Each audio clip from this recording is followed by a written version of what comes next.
네, 문재인 대통령과 블라디미르 푸틴 러시아 대통령이 곧 정상회담을 시작합니다.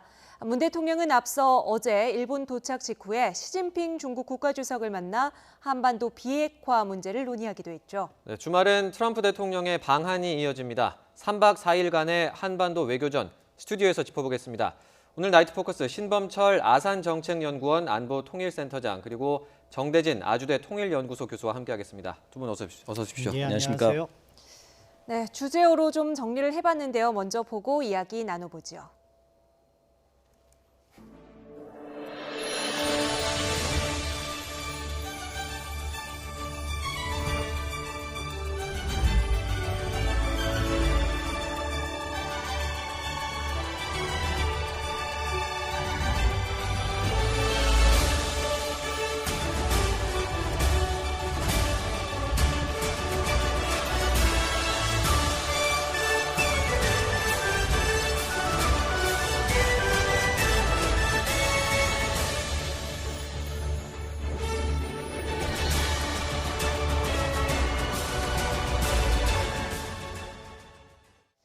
네, 공식 일정표 상으로는 10시 45분에 한러 정상회담이 시작합니다. 지금 거의 시작할 시간이 된 것 같은데요. 잠시 뒤에 모두 발언 시작되는 그림 들어오면 저희가 바로 현장 연결해서 보도록 하겠습니다. 일단 오늘 아베 총리 만나서 악수하는 장면 조금 어색함이 묻어나서 기사화가 되기도 했는데요. 푸틴 대통령과는 그렇게 어색한 상황까지는 연출이 되지 않겠죠? 분위기 좋을 것 같습니다. 네. 지금 한러 간에 특별히 충돌되는 현안이 있는 것도 아니고 또 우리 정부가 신북방 정책 외교하면서 러시아를 상당히 배려하는 그런 외교적 행보를 해왔기 때문에 푸틴 대통령으로서도 한국의 투자 유치라든가 이런 부분을 보다 적극적으로 하려는 입장일 것이고 그래서 분위기는 전반적으로 잘 흐를 것이다. 비핵화 문제와 관련해서도 중국의 입장에 비해서는 러시아가 한국의 입장을 지지하기가 조금 더 유연한 측면도 있고요. 네. 그렇기 때문에 오늘 한러 정상회담은 잘 마칠 것으로 생각합니다. 예. 오늘 이제 한러 정상회담에서 좀 어떤 이야기들이 오고 갈지도 굉장히 관심인데 어떻게 전망하십니까? 한러 정상회담에서는 일단 한러 간에 기존에 해왔던 그 경제, 교류 협력들 내용들이 있습니다. 그것들을 확인하는 내용들이 일단 1차적으로 있을 것이고요. 네. 그리고 지금 우리가 관심 가지고 있는 것은 북한의 비핵화 문제이죠. 특히 시진핑 주석 이전에 또 가장 또 최근에 김정은 위원장을 만났던 지도자이기 때문에 그 당시의 이야기를 또 전해 듣는 문재인 대통령께서 직접 전해 듣는 자리, 그러고 나서 또 이제 그 비핵화 의지나 앞으로 이제 그 중국, 러시아 등과 또 보조를 맞춰서 한국이 또 해야 할 일이 뭔지를 좀 한번 합을 맞춰보는 그런 시간이 될 것 같습니다. 네. 앞서 어제 일본 도착하자마자 문재인 대통령 시진핑 주석을 먼저 만났잖아요. 그러니까 중국도 그렇고 러시아도 그렇고 북한의 우방국이라고 볼 수 있을 텐데 이번에 정상회담 일정을 잡으면서 좀 이런 데 의미를 좀 둘 수 있을까요? 예, 그렇죠. 우리 정부 입장에서는 북핵 촉진 외교를 진행하기 때문에 북한의 주변국이고 또 안보리 상임이사국이고 또 비핵화 문제와서 우리와 밀접히 협력을 해야 되는 중국과 러시아 일정 자연스럽게 잡았을 거라고 보고요. 다만 중국과 러시아의 입장차도 있는 것 같아요. 시진핑 주석이 가장 최근에 북한을 방문했고 시진핑 주석이 북한을 대화로 견인하려는 노력은 상당히 긍정적으로 평가하지만 또 네. 중국이 북한의 입장을 지지하는 측면도 존재하거든요. 반면에 러시아 같은 경우에는 4월 말에 김정은 위원장과 푸틴 대통령의 정상회담 과정에서 비핵화 문제만큼은 미국의 입장과 유사하다 하는 식으로 비핵화를 또 촉구하는 그런 모습도 보였기 때문에 약간 중국과 러시아의 입장차는 또 존재하는 부분이 있습니다. 네. 그런 것을 우리가 잘 파악하고 거기에 맞는 현실적인 대안을 제시함으로써 북한의 변화를 견인하는 그러한 외교를 지금 전개하고 있다 그렇게 평가합니다. 네. 오늘 지금 한러 정상회담이 10시 45분에 밤 굉장히 늦은 시간에 열리는데 이게 일정이 좀 빡빡해서 그런 것도 있겠지만 이렇게 늦은 시간에라도 꼭 해야 된다는 그런 메시지로도 볼 수 있을까요? 그렇죠. 사실 일정 잡기가 쉽지 않아요. G20, 주요 20개국이니까 양자 회담을 하게 되면 19개를 할 수가 있는 거죠. 네. 네. 거기에 또 국제기구도 참여합니다. 그렇게 하면 20몇 개가 되는데 그러다 보니까 일정을 잡기가 어려운데 제가 보기에는 우리 정부가 적극적으로 추진을 했던 것 같아요. 그러니까 늦게라도 정상회담을 해야 된다. 그래서 밤늦게 이렇게 정상회담이 이렇게 잡혔다고 보고요. 장점도 있습니다. 푸틴 대통령이 원래 지각대장인데 늦은 밤이기 때문에 정시에 오지 않을까 기대를 네. 하고 네. 그러면서 뭐 좋은 분위기를 연출할 거라고 생각합니다. 네, 지금 10시 48분이니까 시작을 했었어야 됐는데 현지에서 시작이 된 건지 조금 늦어지고 있는지는 아직 모르겠습니다. 앞서 4월에 북러 정상회담이 있었는데요. 여기서 나온 김정은 위원장의 여러 가지 메시지라든지 의중이 오늘 조금 더 정확하게 전달이 되겠죠? 예, 그렇죠. 그때 김정은 위원장도 이제 비핵화 의지를 또 뭐 밝혔던 것이죠. 그 지역의 정세와 안정을 위해서 러시아와 협력하겠다고 하는 것이고, 그때 또 가장 중요한 성과는 북한 김정은 위원장이 얻은 가장 중요한 성과는 푸틴 대통령의 입을 빌어서 북한의 비핵화를 위해서는 북한의 안전 보장이 필요하다라고 하는 걸 국제사회에 공표를 한 겁니다. 네. 그러니까 직접적으로 뭐 자신들 체제 보장을 해달라라고 이렇게 구걸하듯이 얘기한 게 아니라 푸틴 대통령이 입을 빌려서 안전 보장이라고 하는 화두를 국제사회에 다시 던진 것이거든요. 네. 그러니까 2월 28일 날 하노이 노딜 사태가 있지 않았습니까? 그날 밤에 이제 리용호 외무상이 베트남 하노이 현지에서 심야 기자회견을 하면서 우리가 이번에 안전 담보 문제와 네. 같은 정치 군사적인 문제를 꺼내들면 미국이 부담스러울까봐 부분적 제재 완화 얘기밖에 안 했다라고 하면서 그때부터 사실은 이제 그 제재 완화라고 하는 이야기에서 자신들의 체제 보장, 안전 보장 예. 쪽으로 논의의 축을 조금씩 옮기고 있었는데 4월 25일 날 그때 푸틴 대통령의 입을 빌어서 이제 안전 보장이라고 하는 문제에 대해서 이제 쐐기를 받고 그리고 지난 6월 20일, 21일에 시진핑 주석과의 이제 북중 정상회담을 통해서 북한의 안보 불안 우려 해소 같은 이제 하여튼 근본 문제, 북한 입장에서 보면 네네. 근본 문제를 지금 4월, 6월을 통해서 이제 건드리게 된 것이죠. 네, 지금 이제 4월 북러 정상회담 말씀을 해주셨는데 그 당시에 푸틴 대통령을 만난 김정은 위원장이 어떤 이야기를 했는지를 먼저 좀 잠깐 들어보고 다시 이야기 이어가도록 하겠습니다. 들어보시죠. 푸틴 대통령과 가와 직접 만나서 서로 의견을 교환하고 지금 세상이 관심적으로 보는 초미 관심사로 되고 있는 조선반도와 그 지역 정세에 대해서 서로 의견을 교환하고 또 앞으로 전략적으로 이 지역 정세와 안정을 도모하고 공동으로 정세를 관리해 나가는 데서 나서는 문제들에 대해서 심도 있는 의견을 나누고 또 우리 전통적인 두 나라 관계를 보다 새세기 요구에 맞게 더 건전하고 발전적으로 키워나가는 데서 나서는 그런 문제들을 교환하자는 데 목적이 있습니다. 네, 이때 당시에 뭐 우리가 좀 얻어내야 될 정보들은 이미 어느 정도 다 공개가 됐다고 봐야 됩니까? 아니면 아직도 푸틴 대통령 입으로 직접 들어야 하는 중요한 정보가 남아 있을까요? 사실은 우리 외교력이 상당한 수준입니다. 아마 저 정상회담 끝난 다음에 우리 모스크바에 있는 한국 대사관을 통해서 러시아도 이제 극동 담당 차관보가 있고 하니까 그쪽하고 접촉을 해서 주요 내용은 다 파악을 했을 거예요. 네. 그렇지만 또 정상 대 정상 간 만난 그 느낌이나 이런 것은 또 직접 들을 필요가 있는 거죠. 사실 다자회담 계기에 만나는 거기 때문에 1시간 이내로 잡힐 거고 그렇기 때문에 북한 문제를 아주 심도 있게는 이야기 나누질 못하겠지만 예. 그럼에도 불구하고 푸틴 대통령의 느낌이나 이런 것을 생생하게 전해 들으면서 우리가 다음에 어떠한 행보를 해야 될지를 준비하는 좋은 계기가 될 거라고 생각합니다. 네. 네. 뭐 일정표상으로 40분 정도 만남이 예정되어 있는데 이 사이에 어떤 이야기까지 조금 진행을 할 수 있을지 지켜봐야겠습니다. 당시에 푸틴 대통령이 육자, 그러니까 다자 대화 구도를 제안을 하기도 했어요. 관련해서 오늘도 비슷한 이야기가 나오게 될까요?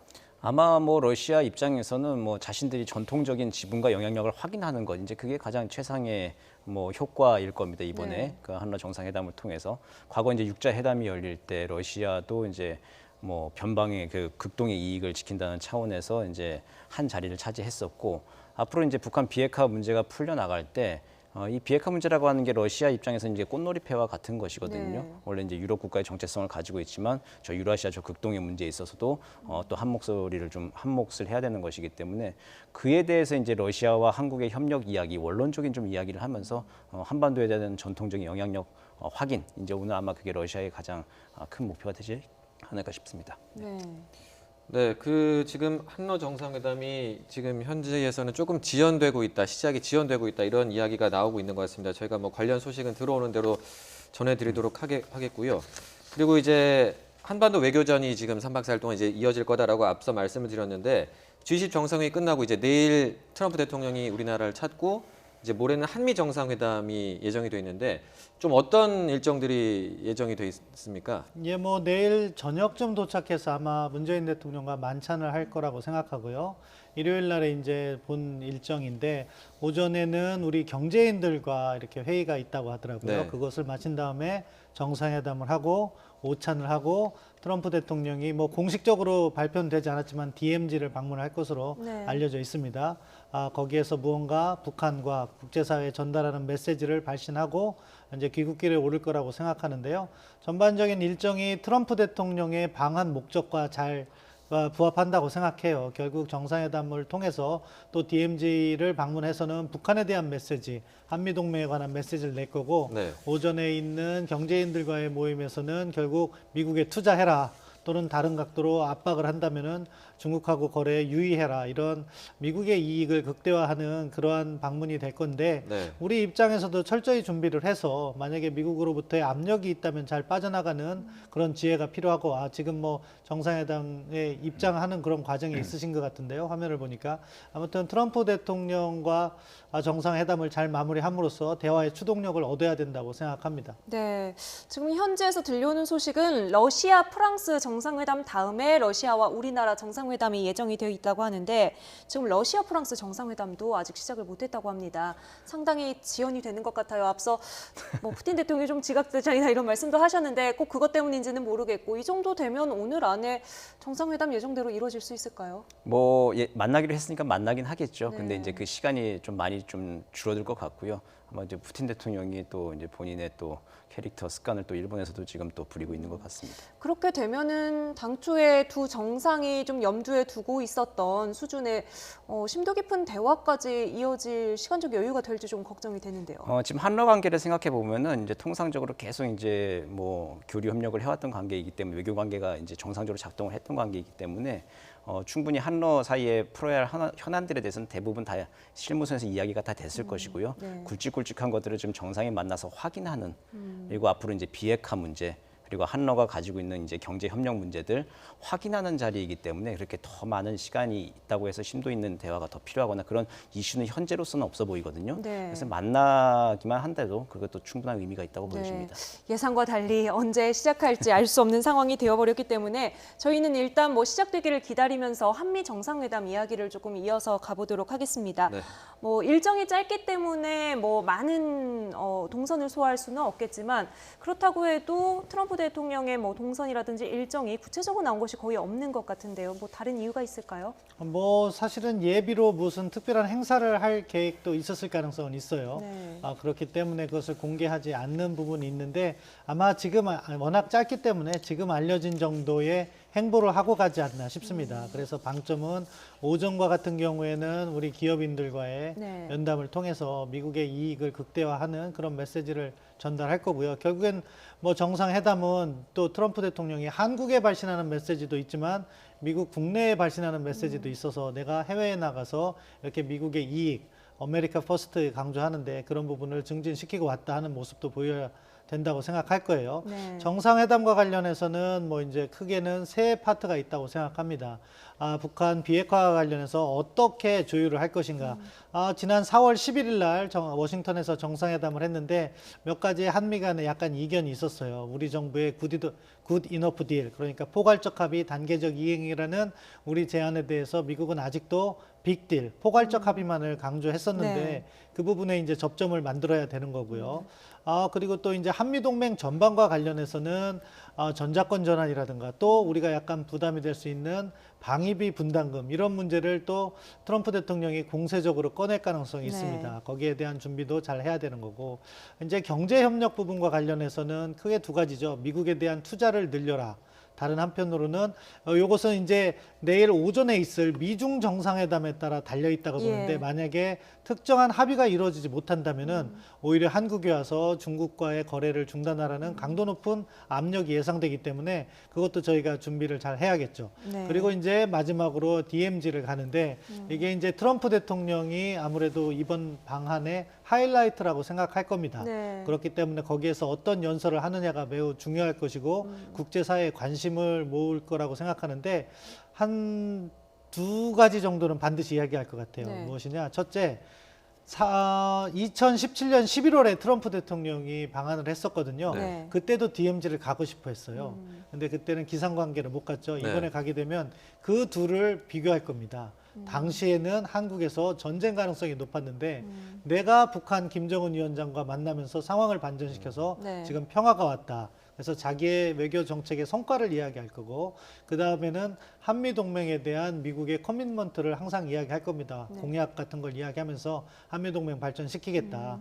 물론 거기에 한 가지 또 추가한다면 뭐 방위비 분담금 더 내라. 좀 우리에겐 실망스러운 부분도 있을 거라고 생각하는데 그런 것들이 이번에 방한 일정의 핵심이 되지 않을까 생각합니다. 네. 트럼프 대통령의 이제 메시지에 굉장히 이목이 쏠릴 텐데 앞서 이제 설명해 주신 내용 중에 그 한미 간에 지난번 이견이 조금 있었다. 비핵화 방식을 놓고. 그런데 그 오늘 이제 비건 대북 특별 대표가 우리나라를 찾아서 그 오늘 이제 한미 수석 대표 간의 면담을 하면서 한 얘기가 있는데 그거 잠깐 저희가 직접 들어보고 이야기 좀 나눠보도록 하겠습니다. 먼저 듣고 오시죠. Mr. Minister, thank you for welcoming me again to your ministry. Excellent cooperation between our two governments, and I'm looking forward to continuing our work today. Thank you very much. 그 비핵화 방식 관련해서 그 동시적 그리고 병행적인 진전이라고 이렇게 그런 언급을 했다에 굉장히 표현에 집중이 되던데 그게 좀 어떤 의미가 있는 겁니까? 미국의 입장이 약간 유연해졌다 이렇게 평가할 수 있는 거죠. 결국 저 동시적이고 병행적이라는 것은 양측이 북한이나 미국이나 어떠한 합의를 했을 때 그 이행을 동시에 해야 되고 함께 해야 된다는 거예요.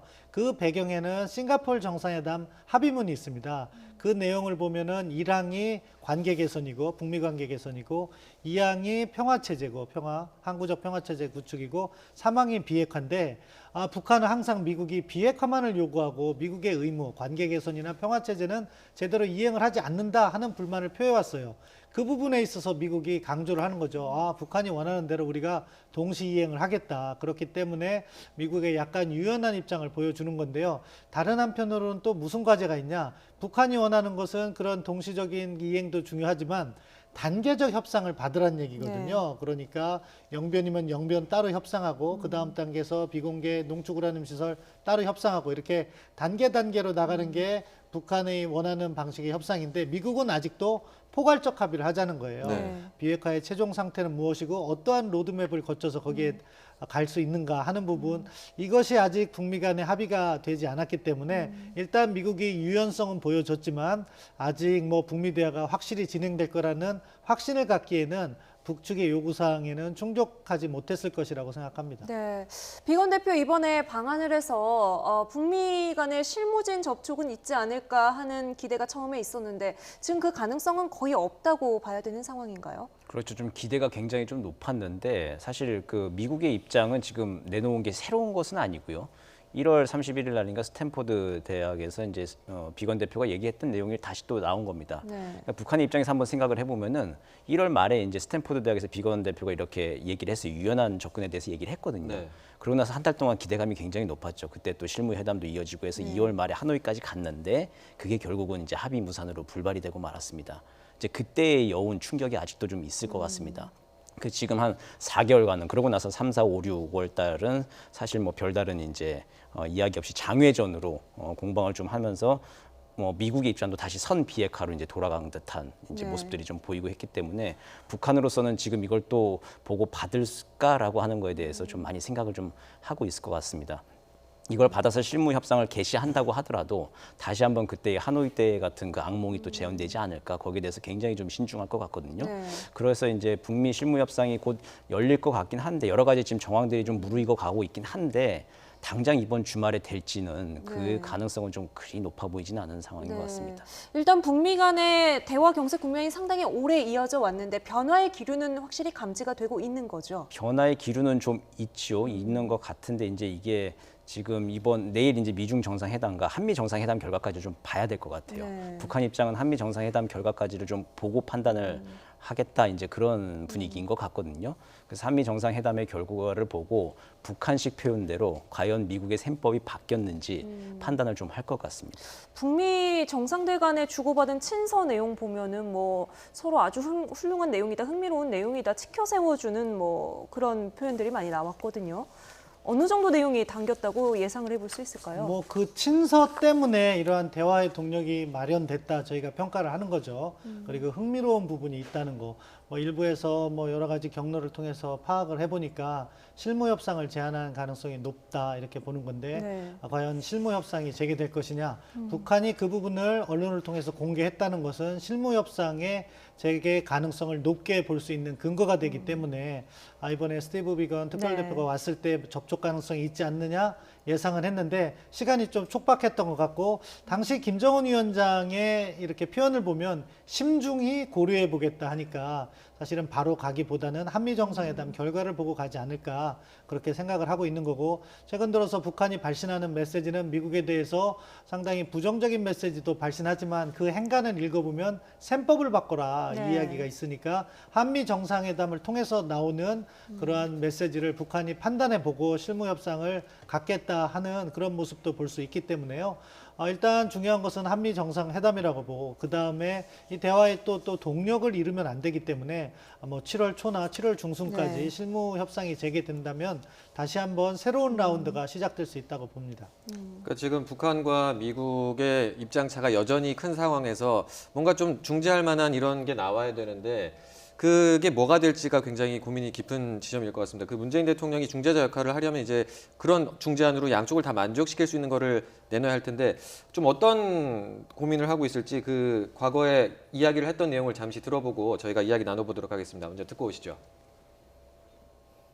국제적인 경제 제재가 해제되려면 북한의 비핵화에 대해서 실질적인 진전이 있어야 한다. 북한은 완전한 핵폐기와 평화체제 구축 의지를 국제사회에 실질적으로 보여줘야 합니다. 국제사회는 북한이 진정으로 노력하면 이에 대해 즉각적으로 응답할 것입니다. 그 이제 문재인 대통령의 그 북유럽 순방 때 이제 한 이야기들을 잠시 듣고 오셨는데 이게 이렇게 인터뷰를 봐서는 조금 그러니까 원론적인 내용으로 보이긴 하는데 사실 한미 정상회담에서 좀 더 뭐 구체적인 내용이 이야기가 오고 갈까요? 뭐 어떤 방안들이 좀 있을까요? 뭐 이야기가 오고 갈 건데요. 중요한 게 선 비핵화라고 하는 키워드를 한번 좀 생각해봐야 될 것 같습니다. 북한 입장에서는 좀 불만이 네. 선 비핵화 후 제재 완화, 뭐 후 안전 보장 이제 그게 불만인 것이거든요. 비핵화 과정에 돌입하면은 자기들은 이게 어떻게 되느냐라고 하는 거죠. 비핵화 과정 중에. 그래서 거기에 동시적으로 또 단계적으로 이제 국면마다 협상을 해서 안전 보장도 해주고 그때 맞춰서 경제 지원, 제재 완화도 해달라고 하는 게 입장인데 이제 지금 이제 워딩 자체만 놓고 보면 북한 입장에서는 저게 선 비핵화로 읽힐 수 있는 것이죠. 네. 그래서 이제 비난을 하고 이제 그러는 것인데 이 선 비핵화라고 하는 거에 대해서 일단 비건 대표가 이제 얘기하기는 이제 뭐 동시적 병행적으로 이제 가자라고 하는 얘기가 뭐 없었던 얘기를 새로운 걸 해가지고 천지개벽하는 이야기는 아니지만 다시 또 유연하게 가보겠다라고 하는 입장을 좀 발신한 거죠. 미국은 미국 나름대로. 네. 그에 대해서 이제 그 북한이 좀 받을 수 있을 만한 한미 정상 간의 메시지가 좀 나온다면 특히 또 이제 DMZ에서 만약에 트럼프 대통령이 또 직접 또 평화의 메시지, 뭐 화해와 협력에 관한 메시지, 북미 관계 개선에 대한 메시지들이 좀 구체적으로 좀 나올 수 있다면은 그에 대해서 김정은 위원장도 지금 심중히 생각하고 있을 텐데 네. 그걸 아마 좀 잘 보고 판단을 하리라 생각이 됩니다. 네. 지금 뭐 북한에서 연일 대남, 대북 비판 발언 나오는 내용을 저희가 보도를 하고 있는데 북한의 이런 성명 같은 경우에는 아주 미묘한 단어 차이 하나로도 속뜻을 막 분석해서 헤아려 보지 않습니까? 요즘 나오는 비판 보면은 어떻습니까? 일단 미국과 관련해서는 두 가지 메시지를 보내고 있어요. 협상자 바꿔라. 그러니까 폼페이오 국무장관 마음에 안 드니까 바꿔라는 얘기고 네. 미국의 셈법을 바꿔라. 그 부분은 북한이 이야기하고 있는 단계적 비핵화를 수용하라는 메시지죠. 네. 한국에 대해서는 한국은 중재자 역할 아니니까 협상에서 빠져라. 빠져라. 그리고 한국이 지금 물밑 접촉 무언가 잘 되고 있다는 식으로 이야기하지 말아라. 이 네 가지를 합해보면은 지금 협상 자체에 대한 불만이 상당하다는 걸 알 수가 있는데 이게 또 그렇다고 해서 북한하고 협상 과거를 돌이켜보면 그렇다고 해서 대화에 안 나오는 것은 아니다. 대화에 임하기 앞서서도 북한은 항상 강도 높은 비난이라든가 자기의 요구사항을 이렇게 관철시키기 위해서 그랬던 행보가 있다. 그렇게 보면은 우리가 이러한 북한을 설득시키는 데서 어떤 점이 가장 필요하냐. 일단 북한의 단계적 비핵화를 일부라도 수용할 수 있다는 점을 이렇게 암시만 해도 실무 협상은 진행될 수 있을 것 같아요. 그게 뭐냐? 보통 협상을 할 때 자기의 협상패를 미리 보여주진 않습니다. 따라서 트럼프 대통령이 이번에 와서 어떠한 비핵화 협상 방안으로 북한을 만나겠다 하는 이야기는 절대 하지 않을 거예요. 네. 다만 대통령의 언급 중에 유연성이라는 단어 하나, flexibility라는 단어 하나만 들어있더라도 북한은 그것의 함의가 무엇인지 관심을 가질 것이고 그렇기 때문에 실무 협상은 진행될 수 있다. 네. 그렇기 때문에 한미 간에 우리 이도훈 평화교섭본부장과 스티븐 비건 특별대표 간에는 보다 아주 심도 있는 정밀한 논의를 하겠지만 트럼프 대통령의 입에서는 유연성 정도 한마디만 나와도 실무 협상은 재개되지 않을까 조심스럽게 예상해 봅니다. 네, 지금 비판 성명이 그 북한 안에서는 공개가 안 됐다고 하더라고요. 대외적인 메시지만 계속 내고 있다고 하는데 이것도 역시 판을 완전히 뒤집지 않겠다는 그런 의도로 봐야 됩니까? 일종의 메시지 관리이자 전형적인 이제 양동 작전을 펴고 있는 건데요. 어제 이제 외무성의 미국 담당국장 권정근의 이제 담화가 나오지 않았습니까? 네. 이제 그게 보통 북한 인민들이 보는 노동신문이나 조선중앙 TV에 나가지 않고 조선중앙통신으로만 이제 대외적으로 발신이 된 거예요. 그러니까 미국 담당 국장이 발신을 한 거기 때문에 일단 오디언스는 미국이죠. 미국에 대해서 아까 신 박사님 말씀해 주신 대로 셈법 바꿔라, 올바른 사람을 내보내라, 네. 자세를 바꿔라, 이제 그렇게 얘기를 하면서 그 끝에 이제 양념조로 대남 메시지도 또 발신을 한 것이거든요. 남조선하고 지금 하는 얘기 없으니까 자꾸 뭐 하고 있는 것처럼 과장하지 말아라, 이제 빠져라라고 제 집안일이나 챙겨라, 이제 그렇게 얘기한 건데 네. 우리가 듣기에는 끝에 부분이 좀 크게 들리죠. 예. 우리는 한국 입장이니까. 네. 근데 사실은 이제 그게 대미 메시지가 앞부분에 좀 기본적인 목적이었던 것이고, 그리고 이제 미국에 대해서 발신을 하면서 한국에 대해서 비판 얘기를 같이 넣었다는 건 뭐냐면은 한국하고도 우리 지금 얘기하고 있지 않으니 미국이 정말 제대로 셈법 바꿔서 나오지 않으면은 우리도 진짜 여차하면 연말까지 안 나갈 수도 있다라고 네. 하는 거를 국장 명의로 한 거예요.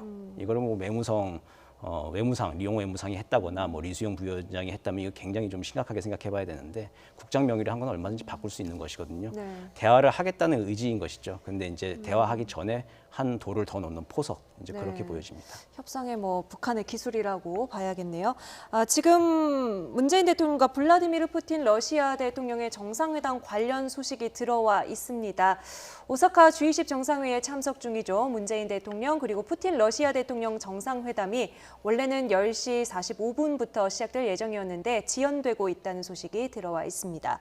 청와대는 한러 정상회담 이전에 예정된 러시아와 프랑스의 정상회담이 예정된 시간보다 늦게 열리면서 문 대통령과 푸틴 대통령의 회담도 수년되고 있다고 밝혔습니다. 네, 저희가 지금 관련해서 한러 정상회담의 전망 이런 내용들을 저희가 짚어보고 있었는데요. 일단 한러 정상회담이 지연되고 있다는 소식이 들어와 있고 관련해서 이제 시작됐다는 또 소식이 들어오면 저희가 또 자세하게 또 전해드리도록 하겠습니다. 모두 발언이 나오면 아마 저희가 바로 영상을 전해드릴 예정인데 일단은 오사카 현지에서 한러 정상회담이 지연되고 있다. 이런 소식이 들어와 있습니다. 문 대통령은 어제 시진핑 중국 국가주석으로부터 김정은 북한 국무위원장의 비핵화 의지를 재확인했고 푸틴 대통령과도 북한의 비핵화 대화 재개를 촉진하기 위한 협력 방안을 논의할 방침으로 보입니다. 앞서 푸틴 대통령은 지난 4월에 러시아 정상회담 직후 북한 체제 보장의 필요성을 강조하면서 다자 대화 구성을 언급하기도 했죠. 이와 관련해서 청와대는 기본적으로 북미 대화가 가장 중요하고 비핵화 성과 역시 북미 대화에서 나오겠지만 북한의 비핵화 공간을 확보하는 데 중국과 러시아의 역할도 중요하다고 보고 있습니다. 네, 오늘 안에 열리려면 자정 전에 두 정상이 만나야 되는데 저희가 시작했다는 소식을 전해드리고 뉴스를 끝낼 수 있을지 모르겠습니다. 네. 보통 정상들 간에 이제 정상회담이 이렇게 줄줄이 잡혀 있는 경우에 이렇게 수년되는 상황이 많이 발생하나요? 예, 종종 발생합니다. 그런데 특히 푸틴 대통령과의 정상회담에서 많이 발생해요. 네. 그래서 뭐 심지어는 강대국인 미국도 기다리게 하는 그런 게 있는데 지금과 같은 경우에는 워낙 정상회담이 많다 보니까 의도를 가지고 그렇게 네. 했다고 보진 않고요. 뭐 하는 이야기가 길어지면 그 다음 단계가 계속해서 순차적으로 밀리기 때문에 네. 가장 마지막에 잡은 한러 정상회담이 더 밀리는 상황이 아닐까. 좀 아쉽지만 뭐 기다리면서 대신에 뭐 정상 간의 유대를 통해서 우리도 외교를 발전시키는 그런 접근을 하고 있으니까 네. 늦게 만나면 또 늦게 만난 게 또 추억이 되지 않겠습니까? 우리 네. 문재인 대통령과 푸틴 대통령이 좋은 분위기를 만남을 갖고 또 다음 단계에 있어서 정상회담 언제라도 다시 할 수 있고 네. 매년 9월이면 러시아에서 극동 경제 포럼을 합니다. 그때 또 우리 문재인 대통령께서 방문할 계기도 있기 때문에 뭐 시간이 짧은 건 문제가 되지 않는다고 생각합니다. 네. 그 한러 정상회담에서 이제 뭐 모두 발언이라도 저희 뉴스 시간에 내용이 나오면 좀 그걸 바탕으로 해서 좀 어떤 이야기들이 나올지 좀 분석을 해보고 이럴 계획이었는데 가능할지는 모르겠습니다. 일단은 좀 상황을 봐야 될 것 같고요. 지금 어제는 시진핑 중국 주석과 만났고 오늘은 이제 한러 정상회담이 예정이 돼 있는데 이렇게 그 중국과 러시아와 이렇게 정상회담을 하면서 그 북한이 요구하는 그 아까도 잠깐 말씀해 주셨지만 북한이 이제 그 체제 안정이라든지 이런 부분을 굉장히 중국이라든지 러시아 쪽을 통해서 이야기를 하고 있는 것 같아요. 이 부분을 굉장히 좀 강조를 하지 않겠습니까? 앞으로도 계속? 왜 북한 입장에서는 그 북한의 비핵화 협상의 논리가 그겁니다. 자기들의 체제가 보장되고 위협이 해소돼야지 핵을 내려놓지 않겠느냐.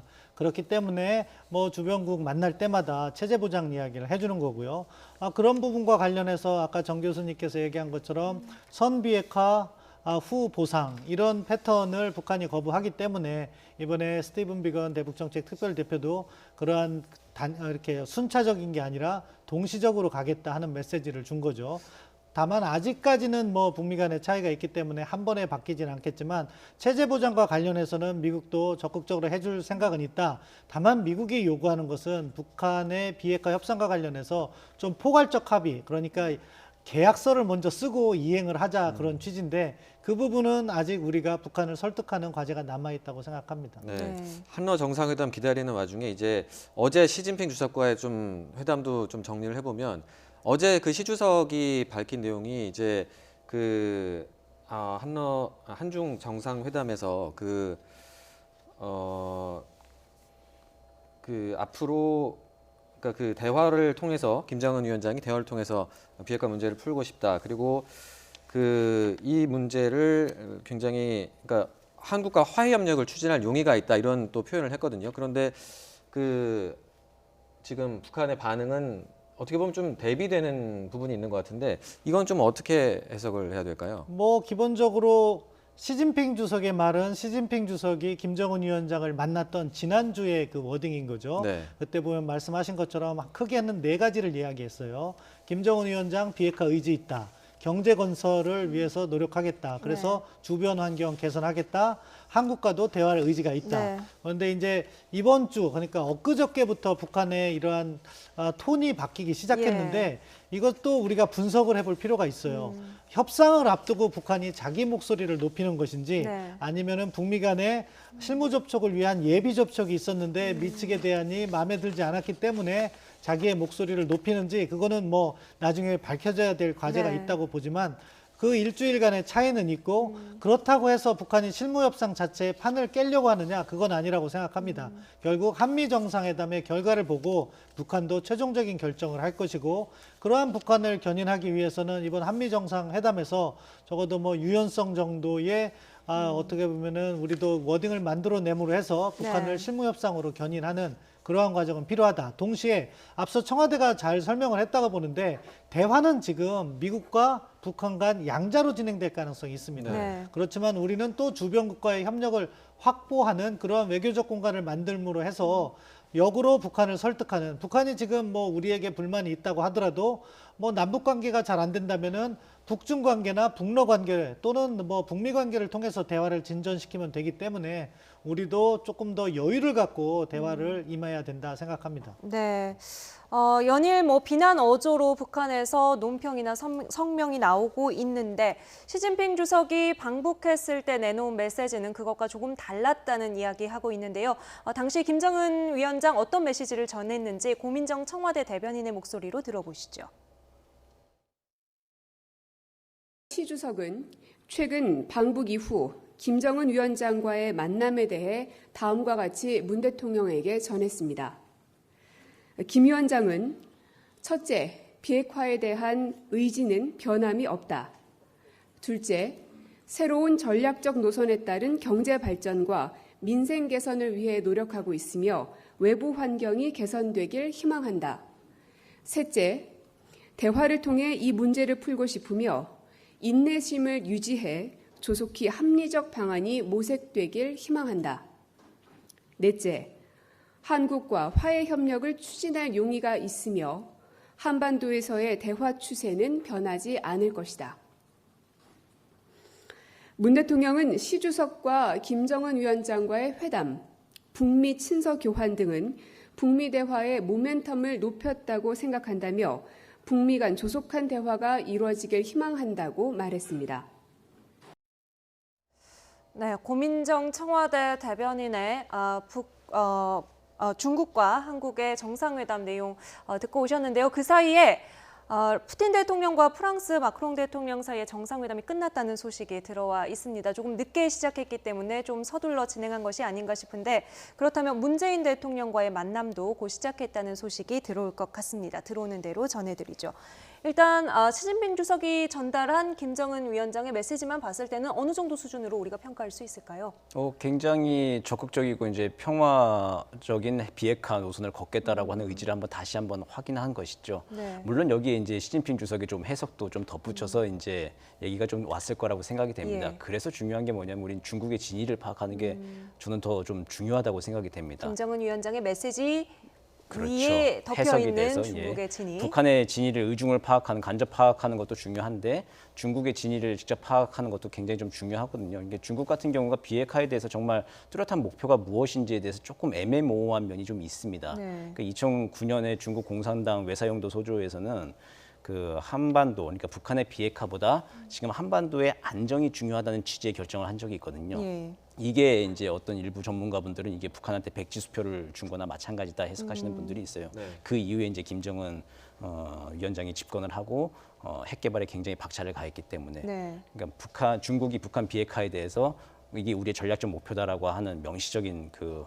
목표 설정, 계획을 밝히지 않았었거든요. 네. 2009년에 살짝 좀 바꿨는데 그걸 다시 바꿨다는 얘기가 공식적으로 표면화된 적은 이렇게 확인되는 게 별로 없어요. 제가 과문해서 그런지 모르겠지만 제가 찾아봐도 잘 듣지 못하겠어요. 네.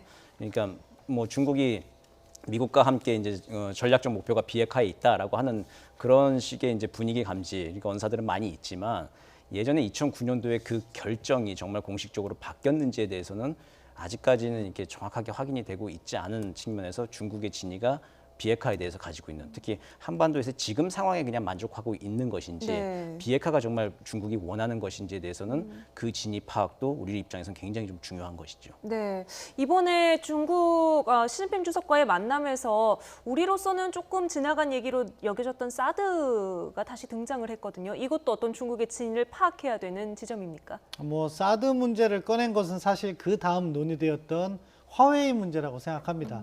중국이 뭐 화웨이를 직접 언급하진 않고 뭐 5G라든가 그런 수준으로만 언급했다고 하고 한국이 현명한 선택을 해야 된다. 거기에 대해서 문재인 대통령께서는 미중 양국 간에 잘 해결하라 이렇게 메시지를 그 부분은 아주 상당히 잘 대응하셨다고 봐요. 네네. 그런데 이제 그런 부분을 언급하기 앞서 사드 문제를 언급함으로 해서 만약에 한국이 잘못된 선택을 한다면은 그럼 한국에게 추가적인 제재가 올 수 있다. 그렇기 때문에 한국이 화해 문제라든가 이런 거에 있어서 너무 미국 편을 들지 말라. 그런 카드로서 사용을 한 것 같아요. 근데 사실은 중국이 사드 문제를 다시 언급한 것은 국제 관례에 바람직하지 않다고 생각합니다. 왜냐하면은 우리 국가의 안보 문제에 대한 중국의 과도한 간섭이었거든요. 그런 부분을 다시 한번 강조한다는 것은 어떻게 보면은 한국과의 외교에 있어서 중국이 우위를 점하고 있다는 점을 강조한 부분인데, 우리가 이런 부분은 사전에 중국과의 협조를 통해서 정상회담에서 이런 이야기가 나오지 않도록 그것을 방지할 필요가 있고요. 방금 전에 정 교수님께서 좋은 말씀을 해주셨는데, 중국의 대한반도 정책의 원칙을 세 가지로 그렇게 얘기를 해요. 예. 그래서 안정, 비핵화, 대화를 통한 해결. 근데 이 안정 문제는요, 사실은 무엇에 중점을 뒀냐면은 북한 비핵화를 한다고 해서 군사적 옵션을 사용하거나 긴장을 조성하면 안 된다는 거죠. 네. 그런데 지금 이 안정 문제는 우리 정부가 대화로 바꿈으로 해서 크게 문제가 되지 않아요. 그래서 이제 비핵화에 중점을 두고 있는데, 이 비핵화에서 중국이 어느 시점에 관여를 하느냐가 지금은 관건이에요. 네. 지금은 북미 대화 또는 남북미 대화 3자와 양자를 통해서 진전을 하고 있는데, 중국은 한 발 물러서 있었다는 거죠. 그런데 그 과정에서 중국이 역할을 제대로 하지 못하니까 이제 사자 구도로 만들려는 의도를 살짝 비췄다. 네. 근데 이 사자 구도가 되면은 언젠가는 사자 구도가 돼야 되겠지만, 지금 초기 단계부터 사자 구도가 되면은 비핵화 속도가 너무 늦어져요. 그렇게 되면은 우리가 원하는 목표를 달성하지 못하기 때문에 그러한 중국을 잘 설득해서 일단 비핵화 초기 조치에는 한 발 물러서 있다가 네. 평화체제 논의가 될 때 중국이 들어온다는 것을 갖다가 한미 간, 그리고 우리가 북한도 설득하고 중국도 설득을 해야 된다, 그렇게 생각합니다. 네. 그러니까 중국이 이제 나중에는 또 언젠가는 또 이 개입 좀 더 적극적으로 개입을 할 가능성도 있다, 이런 그거는 말씀으로. 평화체제 논의에서 중국이 정전협정의 당사자잖아요. 네. 그렇기 때문에 그 문제에 있어서만큼은 양보를 하지 않겠다는 메시지를 누차 이렇게 제기를 했습니다. 그럼에도 네. 불구하고 우리가 그런 부분을 인정하지만, 보다 속도감 있는 비핵화를 해서 종전선언도 우리 정부가 제안한 건 남북미 종전선언 이렇게 제안을 했던 것이고, 평화체제, 평화협정 논의 당시가 되면 중국을 인바이트하겠다, 초대하겠다, 그게 우리의 기존 입장이었습니다. 네, 중국 이야기 나온 김에 지금 미중 정상들의 만남이 어떻게 보면 G20 정상의 최대 관심사 아니겠습니까? 어느 정도 수준으로 대화의 결말이 나게 될까요? 결말을 못 볼 것 같아요. 그러니까 이게 결말이 원포인트 회담 네. 한두 번 가지고 될 수 있는 문제가 아니고요. 네. 이게 지금 미중 간의 싸움은 패권 다툼이잖아요. 과거 이제 미국과 일본이 이제 무역 관세 때문에 80년대 한참 으르렁거린 적이 있었는데, 그때는 미국과 일본은 어찌됐든 동맹 국가예요. 그리고 자유민주주의라고 하는 같은 제도를 공유하고 있는 네. 국가였는데, 지금 미국과 중국의 싸움은 이제 그런 수준의 싸움이 아니거든요. 그러니까 미국과 중국은 서로 이제 제가 보기엔 이단과 독재자의 싸움인데, 미국 입장에서 봤을 때는 중국은 이제 이단, 끝이 네. 다른 걸 지향하고 있는 것이죠. 뭐 자유무역을 하고 시장 경제를 하고 있다고 하지만, 미국이 70년부터 중국에 접근해서 지금 한 50년 투자를 했는데, 그 끝이 지금 어떻게 돼 있냐면은 기술 이전해라, 지식재산권 다 이전해라, 뭐 이제 그런 식이거든요. 그래서 그 법제도를 다 바꾸라라고 하는 것이죠. 네. 그러니까 미국식의 가치와 제도를 법제도로 좀 바꿔라. 글로벌 수준에 맞게 바꿔라라고, 아메리칸 스탠다드에 맞게 바꿔라라고 하는 것인데, 미국 입장에서 봤을 때 중국은 이제 끝이 다르기 때문에 이제 이단으로 보고 그걸 바꿔놔야 되는 것이죠. 네. 개종을 시켜야 되는 거예요. 그런데 중국 입장에서 보면은 왜 남의 나라 그렇게 제도에 그렇게 이렇게 바꾸려고 노력을 하느냐, 그렇게 간섭을 하느냐. 네. 미국은 이제 세계의 독재자다라고 이제 둘이 이제 그렇게 붙어 있는 거거든요. 네. 접점이 없죠.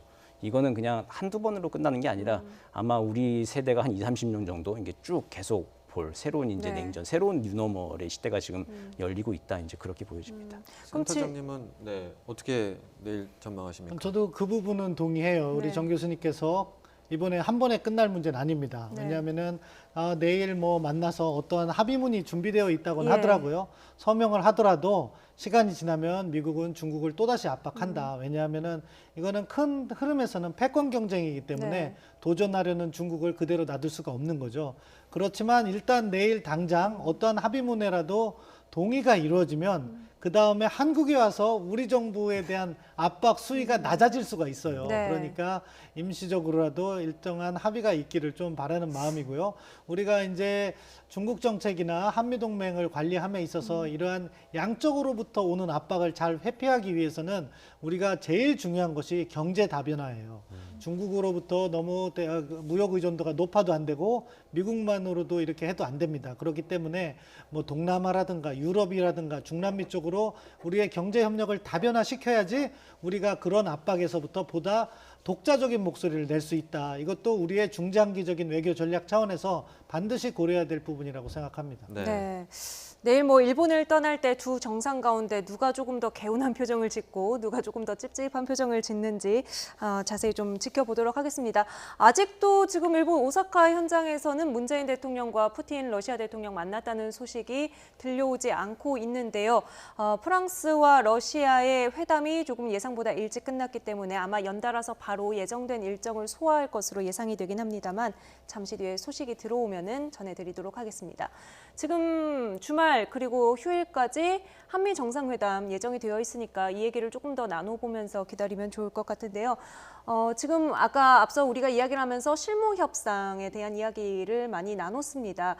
지금 이번에 톱다운 방식의 대화에서 바텀업, 그러니까 실무 협상을 기반으로 하는 이런 대화 방식으로 좀 흐름이 많이 움직이고 있는데 이렇게 대화 방식이 바뀌면 효과가 어떤 것들이 있습니까? 지금 탑다운 방식을 2018년도에 아주 1년 동안 가열차게 추진을 했죠. 그래서 이제 아주 신속하게 이게 정상들이 직접 만나서 신뢰관계를 다지고 대화의 틀이 깨지지 않는, 그러니까 정상들이 끈을 붙잡고 있기 때문에 일단은 그 대화의 모멘텀이 유지되고 있는 그 판은 만들어 놓은 건 굉장히 잘 된 것 같습니다. 네. 근데 이제 대화의 판이 있지만 거기서 진짜 실제로 무슨 대화를 나눌지에 대해서는 정상들이 계속 같이 얘기를 할 수 있는 건 아니잖아요. 그 장차관과 국장급이 하는 이야기를 정상들이 수시로 계속 전화 통화를 할 수 있는 건 아니기 때문에 네. 지금 단계에서 이제 실무 협상이 이제 뒷받침이 좀 돼야 하는 것이죠. 그래서 문재인 대통령께서도 얼마 전에 이제 북미 간의 실무 협상이 조속히 열려야 된다는 이야기를 했고, 지금도 북한도 미국도 서로 그 필요성 때문에 만나려고 지금 이제 접촉을 지금 하고 있는 것 같아요. 그래서 이제 2월 달에 트럼프 대통령하고 김정은 위원장이 만나서 서로 생각하는 게 뭔지는 알았잖아요. 네. 이제 빈 곳이 뭔지, 구멍이 뭔지는 지금 알았는데 그 메우기 위해서 이제 다시 또 만나서 또 똑같은 구멍을 확인할 수는 없는 것이기 때문에 북미가 실무 협상이 좀 만나서 이제 그 정상들이 채워야 될 블랭크를 좀 네. 최소화시키는 게 필요하죠. 그 2월 말에 하노이 회담 직전까지만 하더라도 그 북미 관계 개선에 관련해서 뭐 연락사무소 문제나 네. 뭐 종전선언 문제, 그러니까 평화선언 등의 문제에 대해서는 뭐 공감대가 있었다 이제 그렇게 알려지는데, 그 비핵화 문제에 대해서는 북한이 이제 완전히 지도자의 영역으로 남겨놓고 임했던 것이죠. 그리고 김정은 위원장도 이제 트럼프 대통령을 직접 만나서 단판 짓겠다, 아마 그 전술로 나왔다가 지금 이제 거기서 이제 합의 무산이 된 것인데, 이제 거기에서 그런 이제 일이 되풀이되지 않기 위해서는 그 비핵화의 범위와 방법에 대해서는 정상들이 합의할 수 있는 여러 가지 옵션들을 지금 만들어내는 실무 협상 과정들이 조금 지지부진해 보일 수 있을 네네. 겁니다. 작년 그림을 생각하면 우리한테는 좀 착시 효과적으로 좀 지지부진해 보일 수 있을 건데, 과거 26년간의 그 세월을 돌이켜 봤을 때는 굉장히 그래도 좀 진척이 많이 되어 있는 상황이다. 네. 그렇게 평가할 수 있겠습니다. 실무 협상이 먼저 수반이 되면 어떻습니까? 실무진끼리 공감대가 형성이 되면 그것이 양국 정상과의 생각과는 조금 다르더라도 실무진들이 그걸 정상에게 설득하는 과정이 들어가는 건가요? 네, 뭐 포함돼야겠죠. 그래야지 이제 합의가 이루어질 수 있는데, 근데 돌이켜 보면 실무 협상이 없었던 게 아니에요. 싱가포르 정상회담을 할 때는 미국의 필리핀 대사인 성킴과 최선희가 만나서 했었던 거고, 이번과 같은 경우에도 스티븐 비건과 김혁철이 만나서 협상을 했었습니다. 그렇지만 어떻게 보면은 그 협상안을 좁혀놓은 게 아니고 상당 부분 정상에게 맡겨놨던 거죠. 네. 그런데 정상 간의 이견이 생기니까 이것이 어떻게 보면은 상황이 더 악화되더라. 그런 경험을 토대로 해서 이번에는 실무진이 만나서 조금 더 내용을 좁혀놓고 뭐 한 5개 중에 4개 정도 합의해놓고 하나 정도만 정상 간이 이제 마지막 부분을 소위 말해서 부러뜨린다고 표현을 하는데, 네. 합의를 해버리면 이제 다음 단계로 넘어갈 수 있는 그런 과정을 이제 거치려고 하는 거죠. 아직 북한이 그 부분에서 동의해 준 건 아니지만 김정은 위원장이 흥미로운 부분이라는 게 그 부분이라면은 실무 협상은 재개될 수 있다. 그렇게 평가합니다. 만약에 그런 흐름으로 가게 된다면 기존에 문재인 대통령이 가지고 있었던 한반도 운전자론, 그러니까 양국 정상들 간에 구축돼 있던 어떤 신뢰관계를 이용해서 양국 정상들 간의 중재자 역할을 하던 문재인 대통령의 역할에도 어떤 변화라든지 방식의 변화가 생기는 겁니까? 사실은 이제 북미가 직접 만나기 시작하면은요, 우리의 운전자로는 제한될 수밖에 없습니다. 둘이 만나고 있지 않을 때 우리가 그것을 중개해주는 역할을 인정받았을 때 그 부분이 부각되는 건데요. 그런데 우리가 너무 운전자론에 얽매일 필요는 없다고 생각해요. 결국 우리는 어떠한 협상의 결과로서 우리가 비핵화와 평화체제를 얻어내면 되는 거거든요. 따라서 북미가 대화를 잘 하고 있을 때는 우리가 생각하는 방향으로 대화를 이끌도록 미국과 공조를 하고 북한을 설득하는 과정을 겪으면 되는 거고요. 만약에 북미가 대화가 잘 이루어지지 않을 때는 우리가 직접 북한을 설득하거나 또 우리가 가지고 있는 다른 외교 채널, 중국이나 러시아를 통해서 이것을 연결시키면 된다. 따라서 우리가 항상 전면에 쓸 필요는 없다고 네. 생각하고요. 정 교수님이 좋은 말씀 해주셨어요. 뭐냐? 이게 지금 대화가 갑자기 정체돼서 우리가 뭔가 안 되는 느낌을 갖고 있지만 지난 20여 년간의 협상을 고려하면은 나쁜 속도가 아닙니다. 네. 근데 우리 정부가 스스로 너무 그 시간표에 얽매이는 모습을 보이는 건 잘못된 접근이라고 생각해요. 조금 더 여유를 갖고, 그리고 북한이 이번에 같이 북미 국장이 잘못한 이야기를 하는 것은 대통령 차원에서 언급할 건 아니지만 우리도 뭐 통일부 대변인이나 이런 쪽에서 북한을 자극하지 않는 수준에서 남북 간의 발전을 위해서는 말을 좀 조심하는 편이 좋다. 한마디 정도는 해줘야 된다고 생각해요. 그래야지 올바른 남북 관계의 관행이 만들어진다. 네. 이런 식으로 우리가 방향을 좋은 방향으로 끌고 가면 속도는 문제가 되지 않는다고 생각합니다.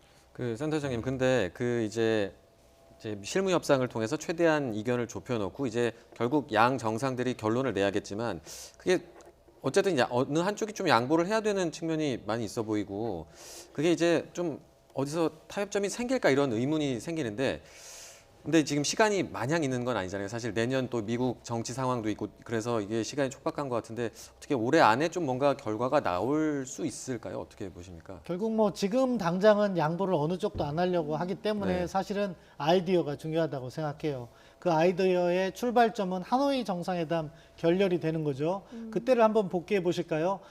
북한은 영변을 내놓겠다고 했어요. 그런데 네. 북한이 요구했던 것은 2016년 이후에 5가지 제재, 사실상 북한에 대한 제재의 핵심을 다 포기해달라, 해제해달라고 한 거예요. 네. 그거를 미국은 어떻게 생각했어요? 너무 많다. 네. 그러니까 영변 플러스 알파에서 다른 시설까지 내놔라고 한 건데 네. 그걸 북한이 거절했잖아요. 네. 여기에서 이제 접근법이 2개가 나올 수 있는 거예요. 그럼 북한이 하나를 더 얹어서 영변 플러스 알파로 하고 제재 부분을 갖다가 다 받아낼 것이냐, 아니면 북한이 영변에서 빼기로 가는 거죠. 조금 영변을 다 내놓지 않고 한두 개를 내놓고 제재 5개가 많다면 그 중에 일부만 해제받을 것이냐, 이런 방법으로 해서 서로 실무 협상은 충분한 논의가 가능하기 때문에 그런 의견들을 서로 교환하는 과정에서 접점을 만들 수 있는 장점이 있습니다. 네. 그래서 그런 부분을 동시에 진행하고, 다른 한편으로는 저는 포괄적 합의 부분은 북한이 해줘야 된다고 생각해요. 왜냐하면은 최종 상태를 모르면은 미측에서 신뢰가 생기기가 어려워요. 네. 그건 뭐냐? 트럼프 대통령이든 그 다음에 미국 행정부든 미국 국민들을 설득하는데 부담이 되는 부분이 있거든요. 네. 그러면은 보다 적극적으로 대화에 임하기 어려운 부분이 있기 때문에 그러한 소위 계약서에 해당하는 포괄적 합의는 북한이 해달라. 그러면서 접점을 찾아가면 불가능한 영역은 아니라고 생각합니다. 네. 이번 주말에 어디까지 이야기가 전개될지 궁금한데요.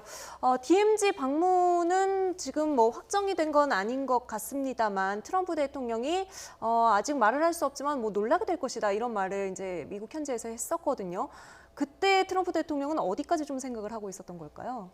이제 DMZ라고 하는 곳이 이제 전 세계 하나밖에 없는 곳이잖아요. 그래서 이제 그 지금 미국 대통령들도 모든 대통령이 다 갔던 것도 아니고 이제 못 보던 그림을 좀 보여주겠다라고 하는 그런 생각이 좀 있었던 것 같습니다. 네. 아마 날씨가 좀 큰 변수가 될 것 같긴 한데 일요일은 아마 좀 비가 오지 않을 거라는 예보가 있긴 합니다. 네. 그래서 이제 아마 오전에 이제 재계 총수들 만나고 그리고 문 대통령과 또 회담하고 그리고 오찬 후에 갈지 않을까 좀 모르겠는데 가서 이제 어떤 그림을 만드느냐가 좀 중요하겠죠. 네. 그리고 이제 트럼프 대통령의 머릿속에는 어쨌든 그 재선이 가장 중요하잖아요, 지금. 네. 그래서 이제 그 시간이 일요일 날 우리 12시, 1시 넘어가면은 미국의 동부 시간으로서는 늦은 밤이지만 서부 시간으로서는 한 8시, 9시 때는 네. 이제 프라임 타임이거든요. 이게 생중계하기 가장 좋은 시간이죠. 네. 그 시간대를 좀 택해서 화창한 날씨에 그 누구도 하지 못했던 그 평화적인 메시지를 네. 이제 그 문을 두들기듯이 이제 그렇게 얘기하고 한다면은 굉장히 좀 좋은 그림이 될 것이고 2017년도 11월 달에 우리나라 국회에 와서 연설을 할 때 그 자유와 번영의 가치가 여기까지 이게 쭉 올라오다가 38도에서 막혔다라고 하는 얘기를 하거든요. 네. 이제 그 현장에 직접 또 올라가는 거예요. 서울에서 그때 국회 연설했던 거를 이제 본인 스스로 그때의 연설 모멘텀을 가지고 네. 그 워딩을 가지고 판문점 그 DMZ까지 가서 북한 코앞에서 이제 그 이야기를 다시 한번 하면서 손을 잡자라고 얘기를 한다는 것이 이제 그게 굉장히 보면 참 흥미로운 그림이 되는 것이죠, 그 자체가. 네, 알겠습니다. 아직 일본 오사카 현지에서 러시아 푸틴 대통령과의 정상회담 시작했다는 소식은 들려오지 않고 있는데요. 러시아 푸틴 대통령과의 정상회담, 프랑스와 러시아의 정상회담 끝나면 바로 이어서 시작하는 거 아니냐 그렇게 예상을 했는데 그게 아닌가 봐요. 예, 보통 호텔에서 하는 경우도 있고 회의장에서 하는 경우가 있는데 밤이기 때문에 아마 회의장에서 하진 않을 것 같고요. 그래서 호텔을 하면은 어느 쪽에 있는 호텔 뭐 또는 중립지역 호텔도 하는데 그 부분은 아직 파악이 안 됐기 때문에 그러한 이동에 걸리는 시간이 있을 겁니다. 네. 그렇기 때문에 아직 시작은 안 했는데 뭐 수분 내로 저는 재개될 거라고 이렇게 예상을 하고요. 네. 아무튼 뭐 밤에 만나서 뭐 얼마나 많은 이야기를 할 수 있느냐 하는 우려도 하시겠지만 결국 정상회담이라는 것은 사전에 준비 과정을 통해서 주요 의제를 합의를 해요. 그렇기 때문에 그 의제에 대해서 양국 정상이 의견을 교환하는 그러한 과정이 전개될 것이다. 제일 뭐 언론의 관심을 모으는 건 모두 발언이 되겠죠. 네. 모두 발언 아마 문재인 대통령께서는 그렇게 말씀하실 거라고 추정을 합니다. 푸틴 대통령께서 김정은 위원장을 뭐 적시에 만나서 대화의 모멘텀을 살린 거에 대해서 감사하고 또 한러 간의 협력이라는 것이 양자 간 협력뿐만 아니라 북한과까지 이렇게 포함해서 남북로 협력이 진행되면은 양국의 경제적 이익을 위해서도 큰 도움이 된다.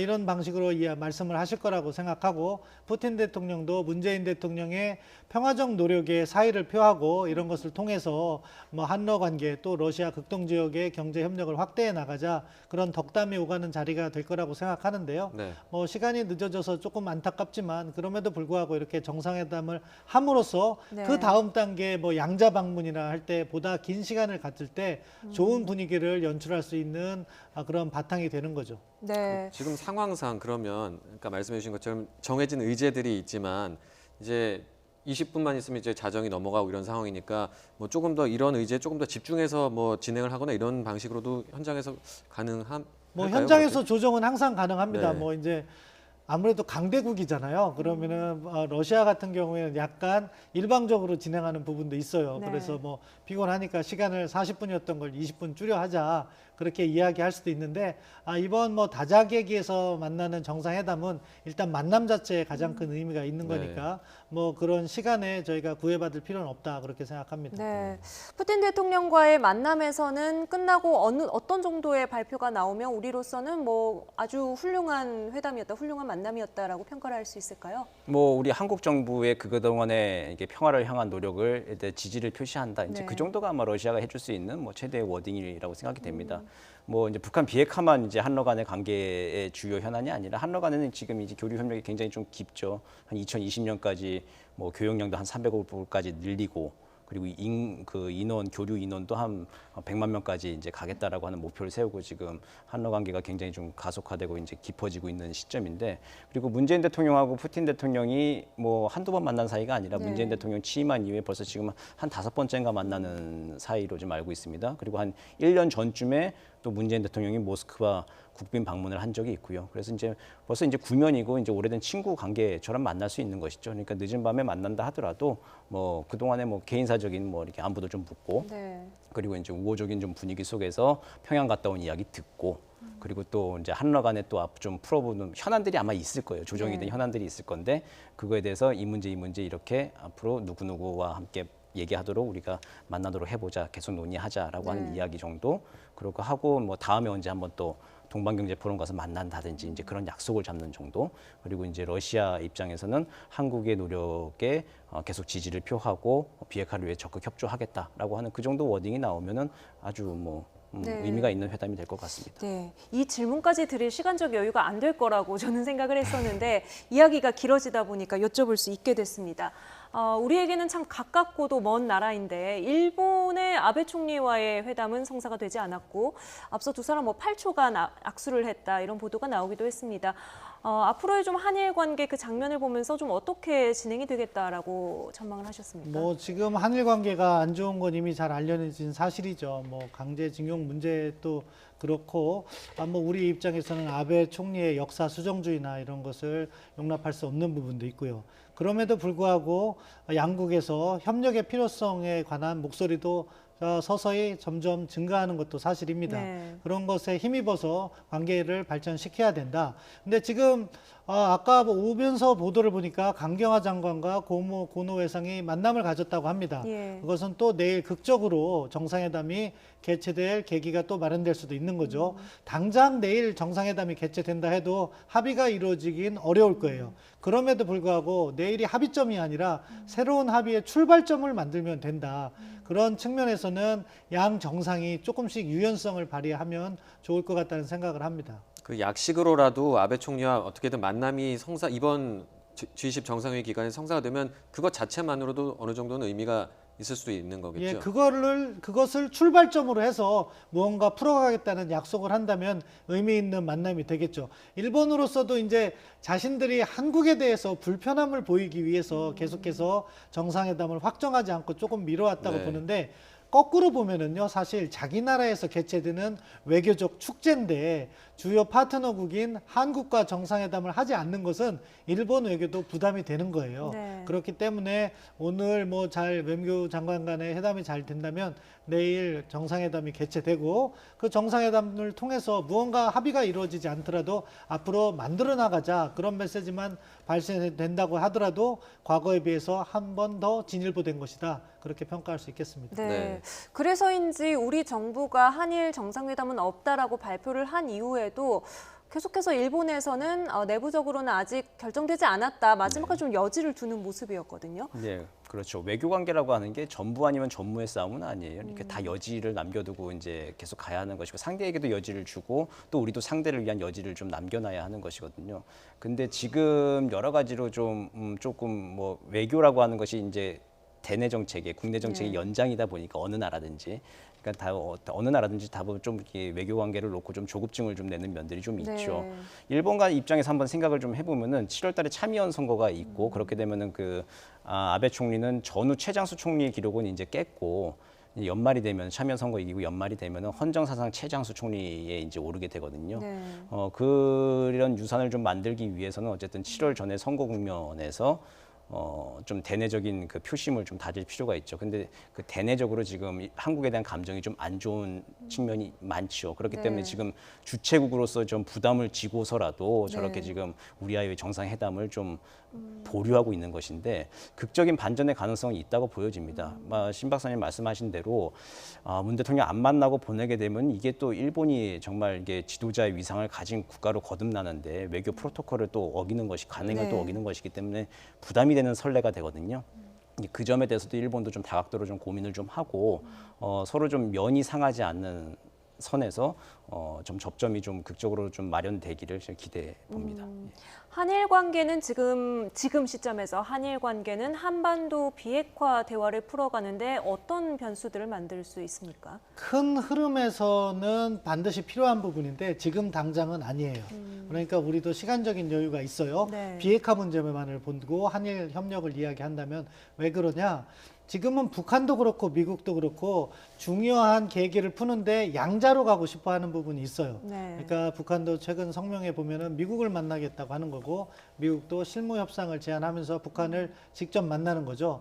근데 이 대화가 촉진되는 과정에서 결국 북한에 해야 될 조치는 비핵화 조치인 거고, 국제사회가 북한에 보장해 주는 것은 뭐 체제 보장 문제, 그리고 제재 해제 문제도 있지만 결국 경제적 지원이 수반돼야 되는 거잖아요. 네. 이 경제적 지원을 함에 있어서 일본의 식민지 보상금이 상당히 중요한 의미를 가질 수가 있어요. 네. 최소 100억 불 정도가 된다고 하는데, 그 정도의 현금을 북한에 투자할 나라는 지구상에 대한민국밖에 없거든요. 근데 한국 이외에 가장 적극적인 경제 협력의 대상이 될 수 있다는 점에서 일본도 포함이 되는 과정은 있다. 다만 그것이 현 시점은 아니기 때문에 당장 한일 관계가 안 좋다고 해서 북한 비핵화 협상이 진전을 이루지 않는 것은 아니다. 조금 더 여유를 가져도 된다 생각합니다. 네, 지금 화면에 정상들 이제 서서 단체 사진 찍는 모습이 나오고 있어서요.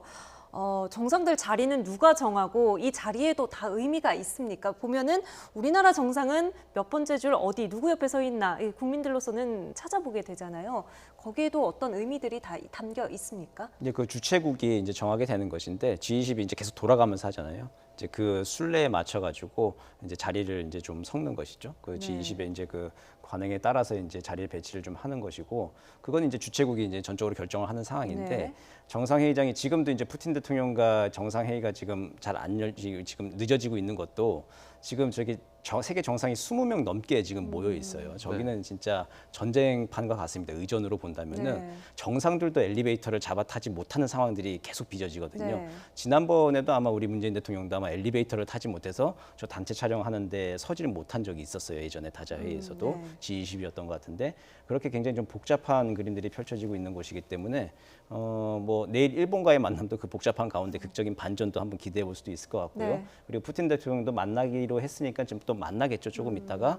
근데 거기서도 뭐 안 만날 가능성은 사실 좀 없을 겁니다. 네. 없을 거고, 밤 늦었다고 해가지고 푸틴 대통령이지만 그냥 자기 숙소로 돌아가는 일은 없을 것 같고요. 그래도 좀 만남을 좀 가지고 이번 오늘 밤이 좀 마무리되고, 그리고 내일 또 이제 한국에서 또 본격적인 미중 정상회담 결과를 일단 본 다음에 한미 네. 정상회담 이어지면서 또 북한 문을 두드리는 그런 외교전, 대회전의 주말이 좀 열릴 걸로 생각이 됩니다. 네.